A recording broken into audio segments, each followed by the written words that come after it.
전 세계적으로 바이러스 때문에 많은 변화가 일어나고 있고 새로운 바람이 불기도 하잖아요. 예. 건강을 전하시는 교수님으로서 이 바이러스 사태 혹시 어떻게 생각하시나요?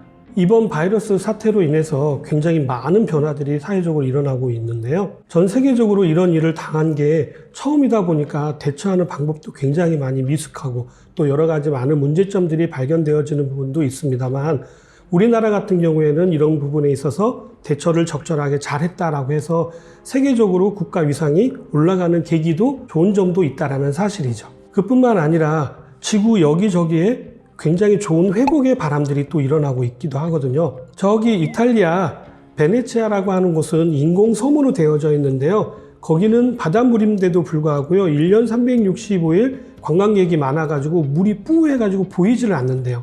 그런데 바이러스 사태로 인해 가지고 관광객이 뚝 끊기면서 바닷물이 맑아지기 시작하고 심지어 돌고래도 돌아왔다라는 게 뉴스를 통해서 많이 보신 적이 있으실 겁니다.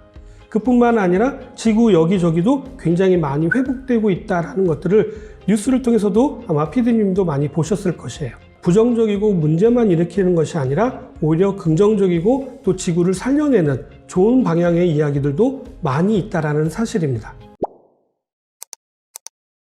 대표적인 예가 바로 호흡기성 질환이 있는 환자분들이 병원을 찾는 일이 없어졌다는 사실입니다. 최근에 병원 같은 데 다녀오신 경험이 있으신가요?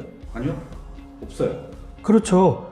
요즘 개인 위생을 철저히 하는 바람에 병원을 찾는 사람들이 굉장히 많이 줄었다는 사실입니다. 그 중에서도 가장 대표적인 게 바로 감기 환자분들인데요.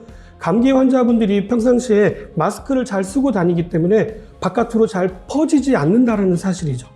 그리고 마스크를 잘 쓰고 손 씻기를 잘 하다 보니까 전염되어 오는 확률이 훨씬 더 줄어들어서 감기 환자가 거의 발생하지 않았다는 사실이죠.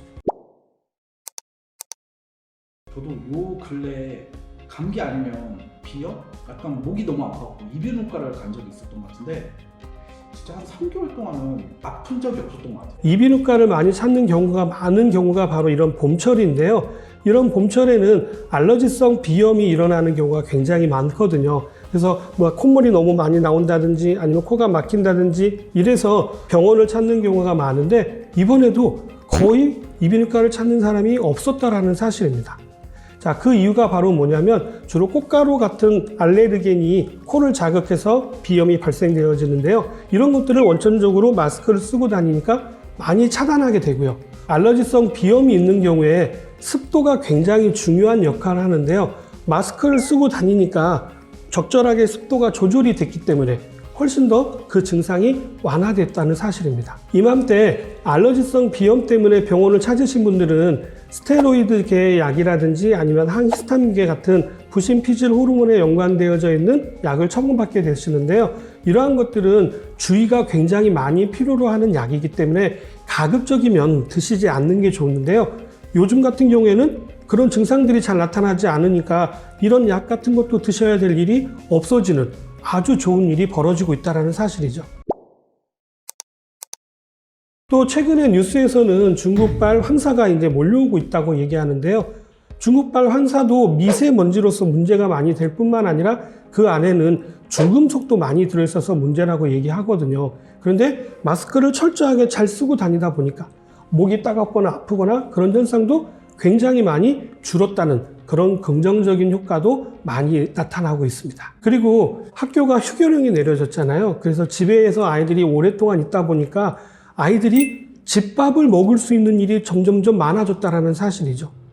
사실 요즘은 집밥 해가지고 아예 직장인들을 위해서 따로 판매하는 것이 있을 정도로 집밥 먹기가 쉽지 않은데요. 아이들이 하루 종일 집에 있다 보니까 삼시세끼를 다 집밥을 먹을 수 있다는 사실이죠.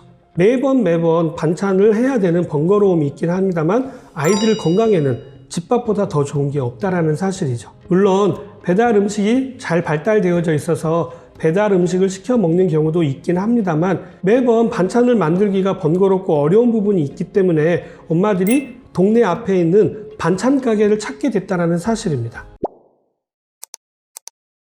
자영업 하시는 분들은 손님이 없어서 많이 어려워졌다라고 얘기하시는 부분도 있긴 합니다만 동네 반찬 가게는 반찬이 없어서 못 팔 정도로 굉장히 많이 성업이 됐다는 사실인 거죠. 그리고 이번 바이러스 사태로 인해서 가장 크게 변화됐던 내용 중에 하나는 바로 면역에 대해서 진심으로 관심을 갖기 시작했다는 사실입니다. 보통 면역하면 방어한다라고 많이들 알고 계시지만 진짜 면역은 싸워서 이기는 힘을 면역이라고 하는 것입니다. 그렇기 때문에 면역을 튼튼하게 잘 기르기 위해서는 평상시에 여러 균을 접할 수 있는 기회가 있어야 된다는 사실이고요. 그것들을 잘 극복했을 때 진정 면역력이 세지는 효과를 얻으실 수 있다는 사실도 꼭 기억하시기 바랍니다. 그리고 한 가지 안타까운 점도 있는데요. 이번 바이러스 사태로 인해서 많은 분들이 마스크 착용을 생활화 하시는 것 굉장히 좋은 효과가 나타나고 있습니다. 그런데 이 마스크를 잘못 사용하는 경우가 의외로 많으시더라고요. 가장 대표적인 게 바로 뭐냐면 외출할 때 마스크를 대부분 다 잘 착용하고 가시는데 실내에 들어가시게 되면 자꾸 마스크를 벗으시는 분들이 의외로 굉장히 많으시더라고요. 밀폐된 공간에서 전파력이 더 강하기 때문에 실내에서는 꼭 마스크를 쓰셔야 되고요. 오히려 야외 나가셨을 때는 마스크를 살짝 벗으셔도 괜찮다는 사실입니다. 그런데 이거를 거꾸로 하고 계시는 분들이 많다는 거죠. 실내에 들어오셨을 때는 반드시 마스크를 쓰시는 거 꼭 기억하시기 바랍니다. 자, 이번 바이러스 사태로 인해서 세계에 굉장히 많은 변화들이 나타나고 있다는 거 잘 알고 계실 것입니다. 어렵고 힘든 점도 있지만 새롭게 변화되어지고 있다는 사실도 꼭 기억하시기 바라고 이번 사태를 지혜롭게 잘 극복해 가시길 바라면서 저는 다음에 다시 찾아뵙도록 하겠습니다. 감사합니다.